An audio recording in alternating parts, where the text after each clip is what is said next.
At the Battle of Mbwila on October 29, 1665, Portuguese forces defeated the forces of the Kingdom of Congo and decapitated King Antonio I of Congo, also called Mbwila Aganga. Origins of the war. Although Congo and Portugal had been trading partners and participated in a cultural exchange during the 16th century, the establishment of the Portuguese colony of Angola in 1575 put pressure on that relationship. Congo initially assisted Portugal in Angola, sending an army to rescue the Portuguese governor Paulo Dias de Novaes when his war against the nearby African kingdom of Ndongo failed in 1579. But subsequently, as Portugal became stronger, it began to press harder, and in 1622 severed even the cautiously friendly relationship of the earlier period when a large Portuguese army invaded southern Congo and defeated the local forces at the Battle of Mbwila.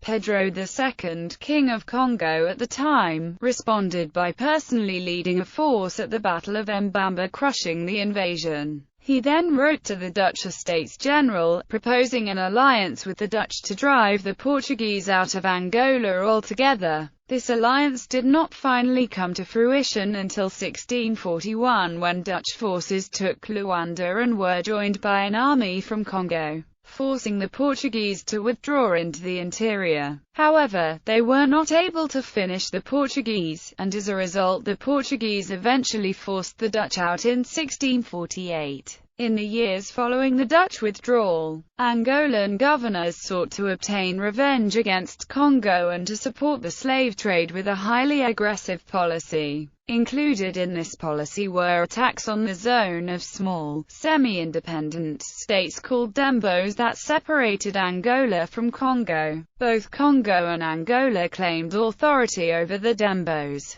King Antonio I, an aggressive monarch in his own right, was negotiating with Spain to renew an anti-Portuguese alliance, and also sent ambassadors into the Dembos areas to persuade them to join Congo against the Portuguese, promising Spanish aid. In 1665, one of these small kingdoms, Mbwila, underwent a succession struggle and the various factions appealed to Congo and Angola for aid. Both sides responded with armies. The battle. The core of the Portuguese force, commanded by Luís Lopes de Sequeira, was 450 musketeers and 2 light artillery pieces. There were soldiers from the Portuguese colony of Brazil, including some of African and Native American origin, as well as Mbangala and other African forces numbering about 15,000. The Congo army included a large number of peasant archers, probably about 15,000, some 5,000 heavy infantry equipped with shields and swords, and a musket regiment of 380 men, 29 of them Portuguese, led by Pedro Dias de Cabral. Both armies were operating at some distance from their main bases. They had marched for days to reach the battlefield, along the valley of the Ulunga River just south of the capital of Mbwila. Steep hills and the river defined the east side of the battlefield, and lower ridges the west.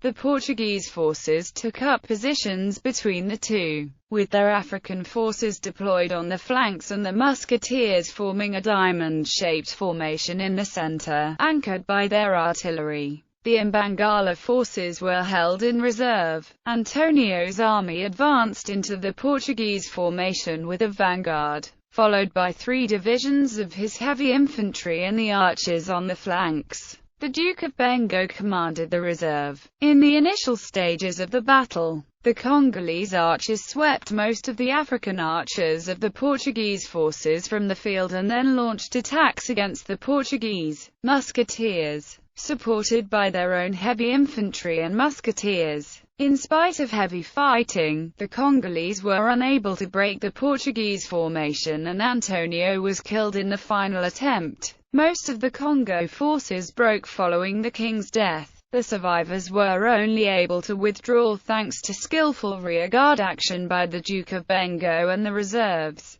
More than 400 of Congo's heavy infantry were killed in the encounter and many more of the archers, Along with these losses was the royal chaplain, the mixed-race Capuchin priest Francisco de São Salvador. King Antonio's young son of 7 years was captured. After the battle, the head of the king or Mana Congo was buried with ceremony by the Portuguese in the chapel of Our Lady of Nazareth situated on the Bay of Luanda, and the crown and scepter of Congo were sent to Lisbon as trophies. Aftermath: Portugal obtained an act of vassalage from D. Isabel, the regent of Mbwila, but was unable to exercise any real authority over the region once their forces had withdrawn. In 1693 they had to return to attempt to subdue the region again. The primary result in Congo was that the absence of an immediate heir spun the country into civil war. This civil war, which raged for half a century, led to Congo's decentralization and fundamental changes, leading to Congolese historians, even in 1700, regarding the battle as a decisive turning point in their country's history. After the battle, many people, including nobles and members of the royal family, were captured.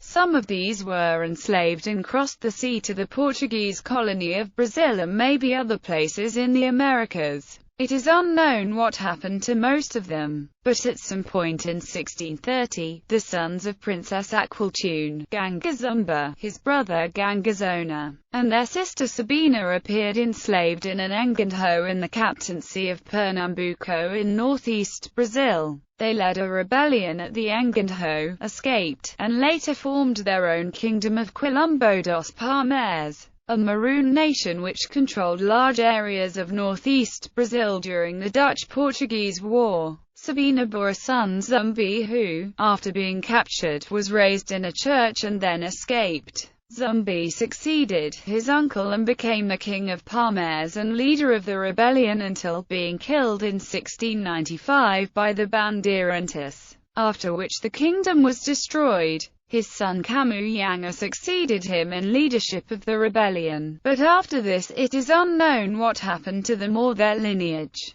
Zumbi today is considered a national hero in Brazil.